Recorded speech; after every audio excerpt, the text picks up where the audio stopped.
الشیطان الرجیم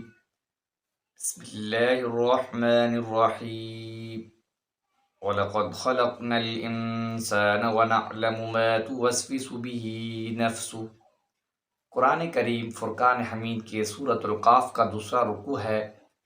اس رکوع کے اندر اللہ تبارک و تعالیٰ نے انسان کے تخلیق کا ذکر کیا ہے اور انسان کے نفس کے اندر جو وسوسے ہیں، جو خیالات ہیں، ان کا ذکر کیا ہے۔ جو ارادے کو سوچتا ہے، اللہ کی ذات اس کو جانتا ہے، اور اس کے بعد اس دنیا کے اندر وہ جو اعمال کرتا ہے اس کے لیے اللہ نے 2 فرشتے مقرر کیے ہیں، اور ایک اس کے نیک اعمال کو لکھتا ہے اور دوسرا اس کے بد اعمال کو ذکر کرتا ہے۔ پھر جب اس کی موت ہوگی، پھر قیامت کے دن جو برحق دن ہے، اس دن اللہ کے سامنے فرشتہ بھی حاضر ہوگا، اور اس نے جو کچھ دنیا کے اندر اعمال کیے ہیں اس کا نام اعمال اللہ کے سامنے حاضر ہوگا۔ اس وقت شیطان بھی کہے گا، اس سے ہاتھ نکال دے گا کہ میں نے اس کو گناہوں کے اندر نہیں ڈالا تھا۔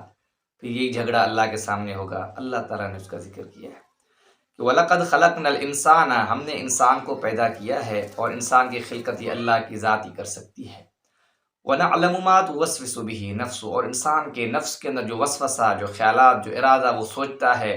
اعمال کرنے سے قبل، جو اس کے دل کے اندر جو خیالات ہوتے ہیں، اللہ کی ذات فرماتے ہیں ہم اس کو جانتے ہیں۔ وَنَحْنُ أَقْرَبُ إِلَيْهِ مِنْ حَبْلِ الْوَرِيدِ، اور دھڑکتی ہوئی جو انسان کے جسم کے ساتھ ایک رگ ہے، اللہ کی ذات اس سے بھی زیادہ قریب ہے۔ کہ انسان کے جسم کے ساتھ اس کی رگ قریب ہے، اور اللہ کی ذات اس رگ سے بھی زیادہ قریب ہے۔ کہ انسان کو ہمیشہ ہر اعمال اور ہر دنیا کے اندر جو کچھ وہ کرتا ہے اس سے قبل یہ سوچنا چاہیے کہ مجھے خدا دیکھ رہا ہے۔ تو نیکی کا عمل کرے گا تو حاضر دماغی کے ساتھ کرے گا۔ اگر اس کا ذہن برائی کی طرف جاتا ہے، اس کو کرنے سے پہلے اس کے تصور کے اندر یہ ہوگا خدا مجھے دیکھ رہا ہے، پھر وہ گناہوں سے بچ جائے گا، اور یہی تقویٰ ہے۔ اِذْ يَتَلَقَّى الْمُتَلَقِّيَانِ عَنِ الْيَمِينِ وَعَنِ الشِّمَالِ، کہ اخذ کرنے والے 2 فرشتے، ایک دائیں طرف ہے، وعن الشمال دوسرا بائیں طرف، قعید وہ بیٹھے ہوئے ہیں، ما یلفظ من قول، اور جو کچھ وہ کرتا ہے زبان سے، الا لدیہ اس کے پاس رقیب نگران تیار فرشتے مقرر ہیں، اور اس کے اس اعمالوں کو لکھتے ہیں۔ وجاء سکرۃ الموت بالحق، آگے اللہ تعالیٰ فرماتے یہ تو دنیا کا عمل تھا، اس کے بعد اس شخص کی زندگی جو ہے وہ ختم ہو جاتی ہے، اور بے ہوشی والی موت آتی ہے بالحق، اور یہ موت برحق ہے۔ ذالک ما کنت منہ تحید، اللہ تعالیٰ فرماتا جس سے تو اتراتا تھا، جس سے تو بھاگتا تھا کہ یہ موت آئے گی، اور اس موت کے بارے میں تجھے یقین نہیں تھا۔ ونفخ فی الصور، اور سور پھونک دیا جائے گا۔ ذالک یوم الوعید، اور یہ برحق دن ہے، سب لوگ قبروں سے اٹھ کر اللہ کے سامنے پیش ہوں گے۔ وجاءت کل نفس معها سائق وشہید، اور ہر نفس کے ساتھ ایک ہانکنے والا ہوگا، ایک گواہ ہوگا۔ جس طرح جانوروں کو ہکانے کے لیے ایک پیچھے سے ایک شخص ہوتا ہے جو ان کو ہکاتا ہے، اسی طرح جو ہے جہاں حساب کتاب ہوگا، یوم یقوم الناس لرب العالمین، تمام لوگ اللہ کے سامنے ہوں گے، اور قبروں سے اٹھ کر وہاں پہ حاضر ہوں گے، تو ہکانے والے فرشتے ان کو ہکا کر لے جائیں گے، اور دوسرے جو کچھ کیا ہے اس کے نامہ اعمال کے گواہ بھی وہاں پہ ہوں گے۔ لقد كنت في غفلة من هذا، اللہ تعالیٰ فرماتے اس سے قبل دنیا کے اندر تمہیں موقع ملا تھا، اور تم اس سے اعراض کرتے تھے، غفلت کے اندر تھے۔ فکشفنا عنك غطاءك، آج ہم نے تمہاری آنکھوں کے پردوں کو کھول دیا ہے۔ تبصرك اليوم حدید، آج کے دن تمہاری نگاہیں تیز ہیں۔ کہ دنیا کے اندر ان کو جب کہا جاتا تھا، نصیحت کی جاتی تھی، اللہ کی طرف ان کو بلایا جاتا، تو ان کی آنکھوں پر، ان کے دماغ پر اتنا پردہ چھایا ہوا تھا کہ ان کو یہ حقیقت سمجھ میں نہیں آتی تھی۔ اور آج کے دن جب یہ سامنے دیکھیں گے وبال اور عذاب، پھر ان کی جو ہے دماغ ٹھکانے لگ جائے گا۔